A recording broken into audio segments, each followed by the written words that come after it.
Hello students, इस video में हम एनालिसिस ऑफ ट्रस या फ्रेम्स पढ़ेंगे।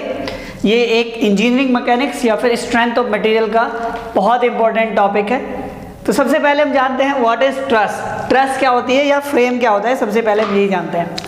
देखिए, ट्रस या फ्रेम एक ऐसी स्ट्रक्चर होती है जो by the help of some iron rods, कुछ लोहे की छड़ों से मिल करके यानी आपस में जोड़ करके उनको बाय द बनाया जाता है। ठीक है, उसको हम क्या बोलते हैं? ट्रस बोलते हैं।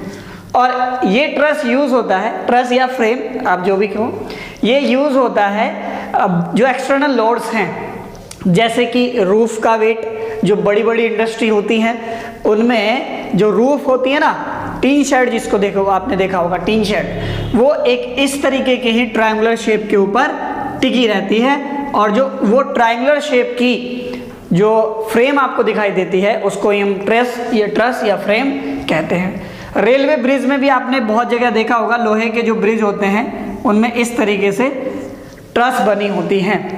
सो ट्रस या फ्रेम क्या होता है?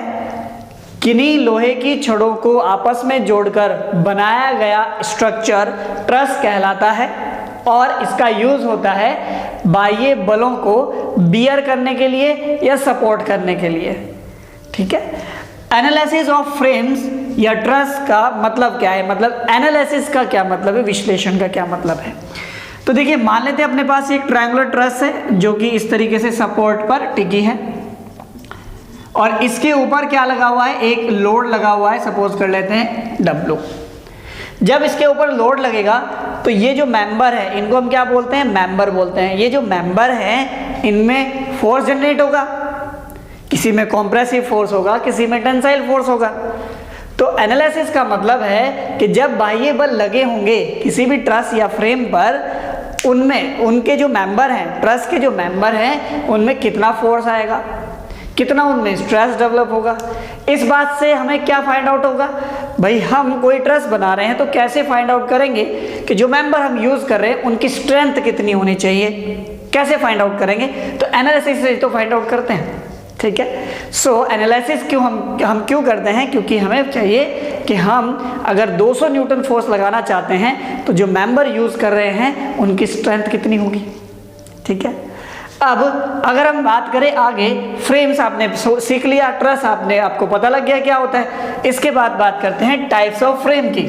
जो सेकंड टॉपिक आता है अपना, वो क्या होता है? टाइप्स ऑफ फ्रेम या टाइप्स ऑफ ट्रस। हिंदी में क्या कहते हैं इसको? हिंदी में इसको कैंची या ढांचा कहते हैं। फ्रेम को ढांचा कहते हैं, ट्रस को हिंदी में कैंची कहते हैं। ठीक है, टाइप्स ऑफ ट्रस देखिए, दो तरह की होती है इनिशियली, यानी ट्रस को दो हिस्सों में डिवाइड किया जाता है। पहला होता है परफेक्ट फ्रेम या ट्रस, परफेक्ट फ्रेम या ट्रस। ठीक है जी। दूसरा होता है इम्परफेक्ट फ्रेम। क्या होता है जी? Imperfect frame. परफेक्ट फ्रेम मतलब पूर्ण ढांचा। ठीक है, परफेक्ट फ्रेम मतलब पूर्ण ढांचा और इम्परफेक्ट मतलब अपूर्ण ढांचा। ठीक है, क्या होता है परफेक्ट फ्रेम और क्या होता है इम्परफेक्ट फ्रेम? सपोज करते हैं कि यहाँ पर ये 200 न्यूटन लोड है। अब 200 न्यूटन लोड को सहन करने के लिए हमें कोई फ्रेम बनाना है और उस फ्रेम में नंबर ऑफ एलिमेंट जो हमें चाहिए वो चाहिए 4। कितने चाहिए? 4। तो अगर आपने जो फ्रेम बनाया है उसमें 4 मेंबर लगाए हैं तो वो फ्रेम कहलाएगा परफेक्ट फ्रेम। इट मीन्स अगर किसी फ्रेम में उतने ही मेंबर हो जितने रिक्वायर्ड होते हैं किसी लोड को बियर करने के लिए, है ना, तो उसको हम क्या बोलेंगे? Perfect frame. लेकिन अगर ऐसा नहीं है, मान लेते हैं मैंने क्या कहा, 200 न्यूटन लोड सहन करने के लिए हमें 4 मेंबर चाहिए, लेकिन आपने 3 बना दिए या फिर आपने 5 बना दिए। ठीक है, आपने जो स्ट्रक्चर बनाया है, फ्रेम बनाया है, उसमें यूज किए 3 मेंबर या फिर 5 मेंबर और आपको चाहिए कितने? 4 मेंबर। तो जो नया आपने ढांचा बनाया है, फ्रेम बनाया है, वो ही कहलाएगा इम्परफेक्ट फ्रेम। उसको हम क्या कहेंगे? Imperfect frame. अब यहाँ पर एक बहुत ही इंपॉर्टेंट इक्वेशन है जो बहुत बार कॉम्पिटिटिव एग्जाम में पूछी गई है। वो क्या है? किसी भी फ्रेम को परफेक्ट और इम्परफेक्ट बताने का क्या है? फॉर्मूला है। और फॉर्मूला क्या है? n = 2j - 3। जहां पर n क्या है, n है नंबर ऑफ मेंबर्स, ठीक है जी, और j क्या है, नंबर ऑफ जॉइंट्स है, j क्या है, नंबर ऑफ जॉइंट्स है। तो अगर कोई फ्रेम इस इक्वेशन को सेटिस्फाई करता है तो वो होगा क्या, अपना परफेक्ट फ्रेम, और अगर इसको सेटिस्फाई नहीं करता है तो वो क्या हुआ, इम्परफेक्ट फ्रेम। तो आप इम्परफेक्ट फ्रेम को थोड़ा सा ध्यान से देखिए। इम्परफेक्ट फ्रेम में जो नंबर ऑफ रिक्वायर्ड मेंबर होंगे उससे या तो ज़्यादा मेंबर होंगे या कम मेंबर होंगे। तो इस आधार पर इम्परफेक्ट फ्रेम को फिर से दो हिस्सों में डिवाइड किया गया है ना। इम्परफेक्ट को हम फिर से दो हिस्सों में डिवाइड कर सकते हैं। वन इज डेफिशिएंट, क्या भाई, डेफिशिएंट फ्रेम, अभाव ढांचा, ठीक है, अभाव ढांचा, और second is redundant frame, redundant frame यानी कि अतिरिक्त ढांचा। सेकंड क्या है, अतिरिक्त ढांचा। बात आ रही है समझ में। डेफिशिएंट फ्रेम क्या होगा, वो फ्रेम जिसमें number of element required element से कम हो, और रिडंडेंट क्या होगा, जिसमें रिक्वायर्ड एलिमेंट से कोई फ्रेम बनाना है, उसमें 4 एलिमेंट चाहिए लेकिन उसमें लगा दिए 5, तो वो कौन सा फ्रेम होगा, दैट इज रिडंडेंट फ्रेम। वो फ्रेम होगा रिडंडेंट फ्रेम, अतिरिक्त ढांचा। बात आ रही है समझ में। तो यहाँ आप देखेंगे मैंने एक यहाँ पर एक ट्रस बनाई हुई है, इसमें देखते हैं, इसमें हम देखते हैं कि ये परफेक्ट है या नहीं है। नंबर ऑफ एलिमेंट्स कितने हैं, 1 2 एंड 3, तो नंबर ऑफ एलिमेंट 3 हो गया।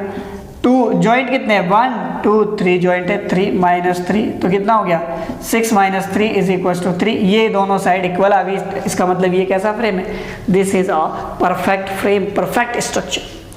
लेकिन अगर कहीं यहाँ पर हमने क्या कर दिया, कुछ इस तरीके से 2 एलिमेंट और जोड़ दिए यहाँ पे, ठीक है, तो नंबर ऑफ एलिमेंट कितने हो गए, 1 2 3 4 5, नंबर ऑफ एलिमेंट कितने हो गए, 5 हो गए, और नंबर ऑफ जॉइंट कितने हो गए, 1 2 3 4, कितने 4, तो 2 इंटू 4 माइनस 3, 8 में से यहाँ पर 5 गए तो कितने बचेंगे, 5। ये भी कैसा हो गया, this is also perfect frame.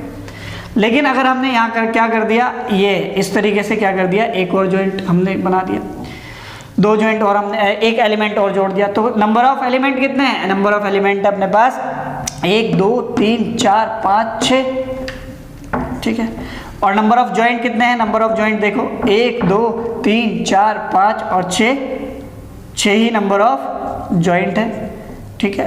तो देखिए जरा, अब यहाँ पर 12 माइनस 3, 12 में से 3 जाएंगे तो कितने हो गए, 9। अब यहाँ पर थोड़ा सा क्या हो गया, गलत हो गया, क्या, नंबर ऑफ एलिमेंट्स कितने चाहिए थे, 9 चाहिए थे, लेकिन है कितने वहाँ पर 6, तो जितने रिक्वायर्ड एलिमेंट चाहिए उससे कम है, तो इसलिए इसको क्या बोलेंगे, डेफिशिएंट फ्रेम बोलेंगे, डेफिशिएंट फ्रेम बोलेंगे। अगर किसी में क्या हो, नंबर ऑफ एलिमेंट्स ज़्यादा हो रिक्वायर्ड से, तो उसको हम क्या बोलते हैं, रिडंडेंट फ्रेम बोलते हैं, ठीक है। तो चलिए अब हम बात करते हैं एनालिसिस ऑफ फ्रेम की। एनालिसिस ऑफ फ्रेम मतलब कि हमें क्या करना है, फ्रेम के एलिमेंट्स में फोर्स कैलकुलेट करना है कितना होगा। कुछ अजम्पशंस हैं जो आपको याद रखने हैं। क्या अजम्पशंस हैं भाई, देखिए, सबसे पहला अजम्पशन है कि जो भी आप लोड फ्रेम के ऊपर लगाओगे, जो भी फ्रेम के ऊपर लोड लगेगा वो केवल और केवल जॉइंट पर लगेगा। कहाँ लगेगा, केवल और केवल जॉइंट पर, एलिमेंट के बीच में या एलिमेंट पर कहीं भी नहीं लगेगा, पहला अजम्पशन। दूसरा अजम्पशन है कि जो एलिमेंट्स के वेट है, एलिमेंट्स का जो वेट है, भार जो है ना प्रत्येक एलिमेंट का, वो बहुत ही नगण्य माना जाता है। तो ये अजम्पशंस हैं जो आपको याद रखनी है विशेष रूप से। इसके बाद अगर हम एनालिसिस की बात करें तो हम 2 तरीके से, यानी 2 मेथड है अपने पास जिनसे हम क्या कर सकते हैं, एनालिटिकल, इसमें क्या कर सकते हैं, फोर्स कैलकुलेट कर सकते हैं। पहला मेथड है analytical method, first one is analytical method. अब ये जो एनालिटिकल मेथड है फिर से 2 हिस्सों में डिवाइड होता है। First one is method of joint, first one is method of joint and second is method of section. दूसरा क्या है, मेथड ऑफ सेक्शन है। तो विश्लेषणात्मक विधि 2 प्रकार की होती है। क्या, पहली कौन सी है, जोड़ विधि, और दूसरी काट विधि, मेथड ऑफ सेक्शन। ये तो हुआ फर्स्ट। और सेकंड कौन सा है, ग्राफिकल मेथड। जब ये सभी विधि फेल हो जाती है फिर अपने काम आता है कौन, ग्राफिकल मेथड, ग्राफीय विधि। ठीक है, तो अगली वीडियो में हम सबसे पहले पढ़ेंगे मेथड ऑफ जॉइंट, फिर पढ़ेंगे मेथड ऑफ सेक्शन, और उसके बाद एक अलग सेपरेट वीडियो बनाएंगे ग्राफिकल मेथड के लिए, क्योंकि बहुत ही इंपॉर्टेंट है और बहुत ही इंटरेस्टिंग है। ठीक है, आई थिंक आपको ये सब कुछ अच्छे से समझ में आया होगा, ट्रस्ट का जो इंट्रोडक्शन है। मिलते हैं नेक्स्ट वीडियो में नेक्स्ट एक अच्छे टॉपिक के साथ। Thank you for watching.